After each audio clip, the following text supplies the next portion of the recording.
ఒక్క డిఎస్సి కూడా వేయలేదు. ఎందుకు వేయలేదో వాళ్ళు సమాధానం చెప్పాలి అధ్యక్ష.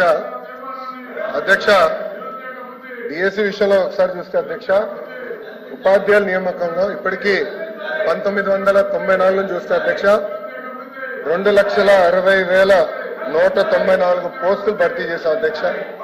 దాంట్లో అధ్యక్ష తెలుగుదేశం పార్టీ అధికారంలో ఉన్నప్పుడు 1,80,272 పోస్టులు భర్తీ చేస్తాం జరిగింది అధ్యక్ష. అంటే 70% టీచర్ పోస్టుల నియామకం ఒక తెలుగుదేశం పార్టీ హయాంలో జరిగిందని గౌరవ సభ్యులు ముందర తెలుసుకోవాల్సిన అవసరం ఉంది అధ్యక్ష. అధ్యక్ష, మీరు చూస్తే గౌరవ ముఖ్యమంత్రి గారు కానివ్వండి, నేను కూడా మంత్రిగా బాధ్యతలు స్వీకరించినప్పుడు డిఎస్సి పైన తొలి సంతకం పెడతాం జరిగింది అధ్యక్ష. దాంట్లో భాగంగా 2/7/24కి టెట్ నిర్వహిస్తాం జరిగింది. 4,27,000 మంది అప్లై చేశారు. దాంట్లో 3,68,000 మంది అపియర్ అయ్యారు.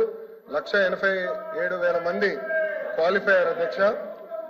అధ్యక్ష, మీరు చూస్తే 3/10/24 నుంచి 21/10/24 వరకు టెట్ కూడా పూర్తి చేస్తాం జరిగింది అధ్యక్ష. 1 మ్యాన్ కమిషన్ రిపోర్ట్ త్వరలో రాబోతుందని మేము భావిస్తున్నాం అధ్యక్ష.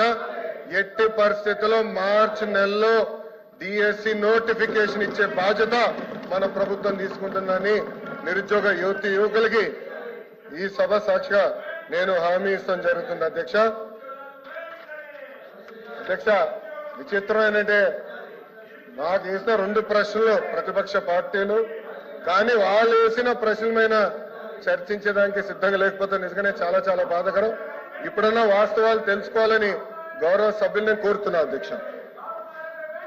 Question number 13, 762